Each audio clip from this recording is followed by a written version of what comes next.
जय गुरु जी, शुक्राना गुरु जी, अनंतम शुक्राना हमारे गुरु जी महाराज का।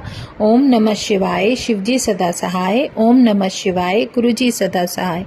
शुक्राना अनंतम शुक्राना। अब है 49 चैप्टर, अंधक का गाणपत्य वृतांत।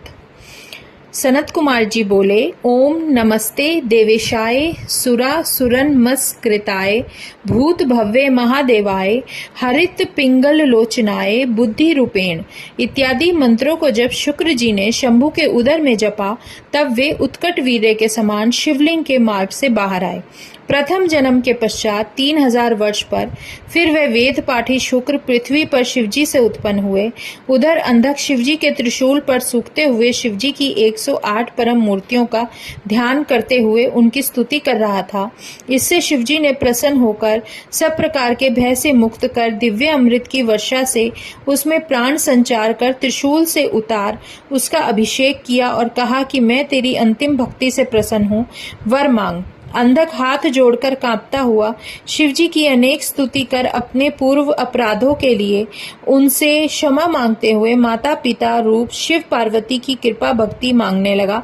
शिवजी चुप रहे, वह भी मौन हो शिव पार्वती के ध्यान में मग्न हो गए। शिवजी ने उस पर प्रसन्नता की दृष्टि डाली, उसे अपने अद्भुत जन्म का पूर्व वृतांत स्मरण हो गया, उसके मनोरथ पूर्ण हो गए। वह अपने माता पिता को प्रणाम कर कृतकृत्य हो गया। बुद्धिमान शिव तथा पार्वती जी ने उसके मस्तक को सूंघा, फिर तो उसने उन प्रसन्न हुए शिवजी से इच्छित वर पाया। यही उस अंधक को का पुरातन गणपत्य वृतांत है, जो उसके महादेव जी के प्रसाद से पाया गया था।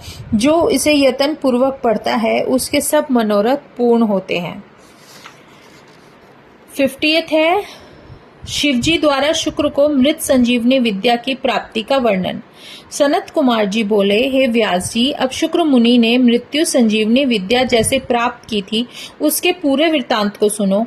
पहले भार्गव शुक्राचार्य वाराणसी नामक नगरी में जाकर प्रभु विश्वनाथ का ध्यान करते हुए बहुत समय तक तप करने लगे। वहां उन्होंने शिव का ज्योतिर्लिंग स्थापित कर उनके आगे सुंदर एक रमणीक कूप खुदवाया और एक द्रोण अर्थात 32 सेर पंचामृत से शिवजी को 1,00,000 बार स्नान करा के सुगंधित द्रव्यों से स्नान कराया। इस प्रकार अनेक मनोहर पत्रों तथा सुंदर कमलों से उन्होंने सावधान चित हो शिवजी की पूजा की। फिर नृत्य, गीत, उपहारों तथा स्तुति पूर्वक शिव सहस्र नाम तथा और भी स्रोतों से शिवजी को संतुष्ट किया। इसी प्रकार शुक्र जी 5000 वर्ष तक अनेकों प्रकार से शिवजी की पूजा करते रहे, परंतु जब इतने पर भी शिवजी ने उन्हें कुछ वर न दिया, तो शुक्र ने अत्यंत ही कठिन दूसरे नियमों को ग्रहण कर लिया और भावना रूपी जल से अत्यंत चंचल चित्त को शुद्ध करने लगे। इस प्रकार चित्त को शुद्ध कर उन्होंने शिवार्पण किया और हजारों वर्ष तक कर्ण और धूम्रपान करते रहे। तब शिवजी प्रसन्न होकर वहां प्रकट हुए और शुक्र से बोले, हे तपोनिधि भृगु के पुत्र, मैं तुम्हारे तप से बड़ा प्रसन्न हुआ हूँ। तुम्हारी जो इच्छा है वर मांगो, मैं बड़े प्रेम से तुम्हें वह सब कुछ दूंगा, जिसको देने के लिए कुछ भी अदेय नहीं है। तब शिवजी के ऐसे वचनों को सुनकर शुक्र जी आनंद सागर में डूब गए। उन्होंने परम पुलकित हो शिवजी को प्रणाम किया और सिर झुका अंजलि बांध जय जय जय उच्चारण करते हुए शिवजी की बड़ी स्तुति की। उनकी यह दीर्घ स्तुति यहाँ कहीं नहीं जा सकती, परंतु वह शिवाष्टक है और बड़ा ही सुंदर है।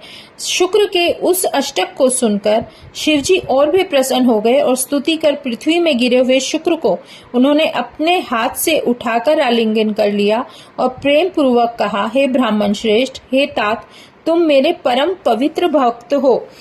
तुमने जो मेरा ज्योतिर्लिंग स्थापित कर इनकी कठिन आराधना की है, इससे मैं तुम पर प्रसन्न हुआ। इस समय जो मांगो वह देने को तैयार हूँ। वह भी समय आएगा जब तुम इस शरीर से मेरे उदर गुहा में प्रवेश कर मेरे इंद्रिय मार्ग से निकलकर पुत्र भाव को प्राप्त करोगे। यह दुर्लभ वर मैं आज तुम्हें प्रदान करता हूँ।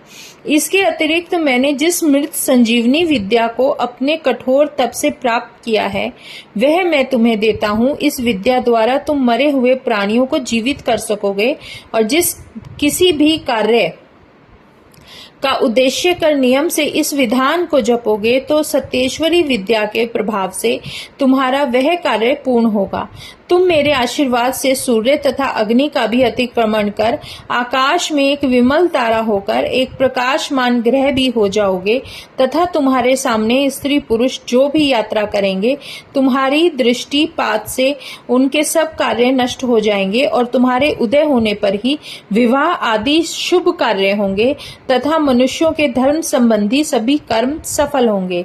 तुमने जो शुक्रेश नामक ज्योतिर्लिंग स्थापित किया है, जो मनुष्य इसका पूजन करेंगे उनके कार्य सिद्ध हो जाएंगे। शुक्र को इस प्रकार का वर देकर भगवान शिव उस पार्थिव लिंग में लय हो गए और हे व्यास जी, शुक्र ने जिस प्रकार मृत्युंजय नामक विद्या प्राप्त की वह मैंने तुम्हें कह सुनाई। अब आगे क्या सुनना चाहते हो?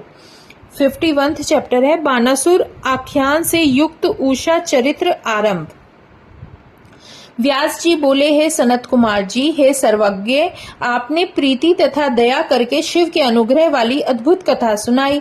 अब मैं शिव जी के उस चरित्र को सुनना चाहता हूँ जिस प्रकार प्रीति से शिव ने बाणासुर को गणापति बना दिया। और सनत कुमार बोले, हे व्यास जी, आप परमात्मा शिव जी की उस कथा को श्रवण करो। जैसे प्रीति से बाणासुर को गणपत्य प्रदान किया, इसी विषय में महाप्रभु शंकर के चरित्र तथा बाणासुर के ऊपर अनुग्रह करने वाले भगवान शिव जी का कृष्ण जी के साथ युद्ध भी है। अब मुझे शिव जी की लीला से युक्त महापवित्र मन और कानों को सुखदायक सुंदर इतिहास सुनो। ब्रह्मा जी के बेटे बड़े बुद्धिमान, सब पुत्रों में सबसे बड़े मरीचि मुनि नामक श्रेष्ठ प्रजापति हुए।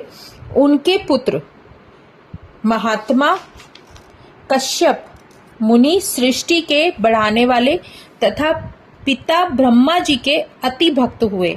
हे व्यास जी, उन कश्यप मुनि के दक्ष की कन्या सुशील पतिव्रता 13 स्त्रियां थीं। उनमें ज्येष्ठ दिति थी। उनके पुत्र दैत्य हुए और शेष कन्याओं से चर अचर सहित समस्त देवता उत्पन्न हुए। पहले ज्येष्ठा दिति स्त्री से महाबली 2 पुत्र उत्पन्न हुए। उनमें हिरण्याकश्यप ज्येष्ठ तथा हिरण्याक्ष कनिष्ठ था। हिरण्याकश्यपु से दैत्यों में श्रेष्ठ हाथ, अनुहाद, संघात, प्रहलाद नामक 4 पुत्र हुए। उन चारों में प्रहलाद विष्णु का बड़ा भक्त जितेंद्रिय हुआ, जिसको कोई दैत्य नाश करने में समर्थ न हुआ। प्रहलाद का पुत्र विरोचन बड़ा दानी हुआ, जिसने ब्राह्मण रूप से मांगते हुए इंद्र को अपना सिर दे दिया था।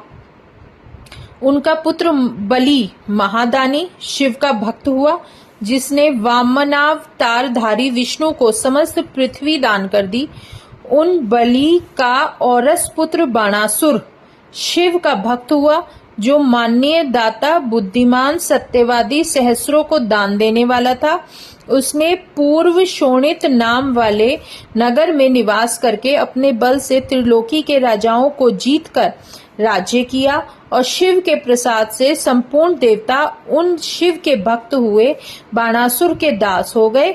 उसके राज्य में देवताओं को छोड़कर कोई प्रजा दुखी नहीं थी। वे दूसरे धर्म में प्रवृत्त हुए देवता शत्रु भाव से दुखी थे। एक समय उस दैत्य ने सहस्र भुजाओं के वाद्य से तथा तांडव नृत्य से उन शिव भक्त को प्रसन्न किया। भक्त वत्सल शिवजी उसके नृत्य से संतुष्ट हो प्रसन्नता तथा कृपा दृष्टि से उसे देखने लगे। सब लोगों के स्वामी शरणागत वत्सल भक्तों की कामना पूर्ण करने वाले भगवान शिव जी ने उस बाणासुर दैत्य को वरदान देने की इच्छा करके कहा। शिवजी ने जब कहा कि तब बाली का पुत्र श्रेष्ठ भक्त बुद्धिमान बाणासुर शिवजी को प्रणाम कर उनकी स्तुति करने लगा। बाणासुर बोला, हे देवों के देव, हे महादेव, हे शरणागत वत्सल, हे महेशान, हे विभो, यदि तुम मेरे ऊपर संतुष्ट हो तो हे प्रभु, नगर के अधिपति होकर मेरे समीप रहकर मेरी प्रीति करने वाले तथा मेरी रक्षा करने वाले होकर पुत्र और गणों सहित निवास करो, मतलब मेरे यहाँ निवास करो। सनत कुमार जी बोले, वह शिवजी की माया से मोहित हुआ बलि का पुत्र बाणासुर मुक्ति देने वाले दुराध्याय निश्चल शिव से यह वर मांगने लगा। तब भक्त वत्सल शिवजी ने उसे इन वरों को देकर गणों और पुत्रों के सहित प्रीति से वहां निवास किया। एक समय उन शिवजी ने शोणितपुर नामक बाणासुर के मनोहर नगर में नदी के तट पर देवता तथा दैत्यों के साथ क्रीड़ा की। उस समय गंधर्व अप्सराएं नाचने और हंसने लगी। मुनिगण उनको प्रणाम कर पूजने और स्तुति करने और जय जयकार करने लगे। सब देवता प्रसन्न हुए, ऋषि होम करने लगे। तब सिद्धगण आ गए और शंकर जी को देखने लगे।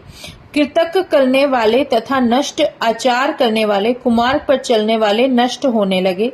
उस समय सब चंडिकादि देवियां सन्मुख आईं, समस्त भय नष्ट हो गए। शिव के भक्तों के सांसारिक दोष दूर हुए और शिव के दर्शन करने से संपूर्ण प्रजा अति प्रीति को प्राप्त हुई।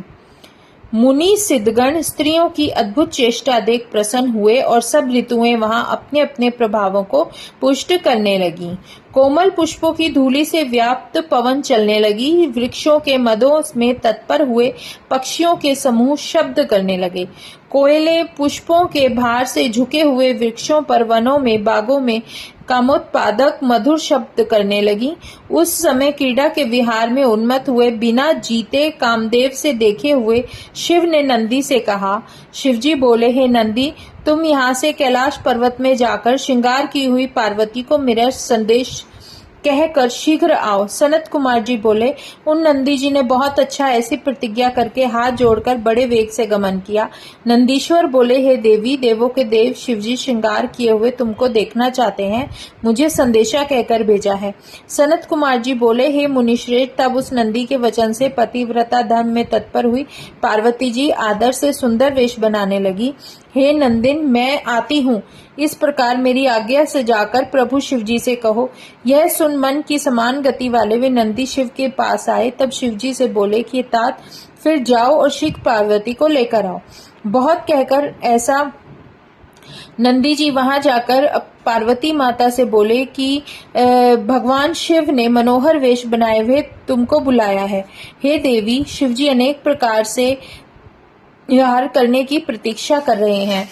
इस प्रकार व्याकुल हुए पति के कारण शीघ्र चलो, देर मत करो। तथापि पार्वती ने देर नहीं की। तब संपूर्ण अप्सराओं ने परस्पर सम्मिलित होकर काम से ग्रसित हुए शीघ्र पार्वती के देखने में उत्कंठित शिव के प्रति विचार किया कि यह कामदेव के शत्रु थे। शिवजी जिसको वरण करेंगे वह स्त्री निश्चय ही समस्त दिव्य स्त्रियों की रानी होगी। हम पार्वती का रूप धारण करके सारे विलासों से उनके संग क्रीड़ा करेंगे। इस समय कामदेव शिवजी को मोहित किए हैं। तब वे इस प्रकार परस्पर आदर से बोली कि जो स्त्री दक्षायनी के बिना शंकर के पास पहुंचेगी, समर्थ हो, वह वहां जाए और निसंदेह भगवान शिव के साथ समय बिताए। तब कुंभांड की पुत्री चित्रलेखा ने शिवजी के पास जाने का उत्साह किया और पार्वती का रूप रखकर चित्रलेखा ने कहा। चित्रलेखा बोली, पहले परमार्थ से भगवान विष्णु ने दैत्यों को मोहित करने की इच्छा से वैष्णव योग को आश्रय कर मोहिनी रूप धारण किया था। मैं उसी योग से रूप धरती हूँ। उस समय उर्वशी ने अपना रूप बदला था। यह देखकर घृताची ने काली का, विश्वाची ने चंडिका का और रंभा ने सावित्री का और मेनका ने गायत्री का, सहजन्या ने जया का और पुंजक स्थली ने विजया का रूप धारण किया था तथा अनेकों अप्सराओं ने और अनेक देवियों का रूप अपनी विद्या से यत्न पूर्वक बनाया था। तब उन सबों के रूप को देखकर कुंभांड की पुत्री चित्रलेखा ने अपने वैष्णव योग से स्वभाव को जानकर अपने रूप को छुपा लिया। सुंदर योग में निपुण हुई उषा नाम वाली बाणासुर की पुत्री ने पार्वती का रूप ग्रहण कर लिया और उसके चरण लाल कमल के समान अनुपम कांति वाले, दिव्य लक्षणों से संपन्न, मन के अभिष्टों को देने वाले थे। उस कन्या के रमन करने के संकल्प को जानकर सब कुछ जानने वाली सर्वांतर्यामिनी पार्वती बोली, हे मानिनी सखी उषे, समय प्राप्त होने पर वर पाकर तूने मेरा स्वरूप धारण किया है।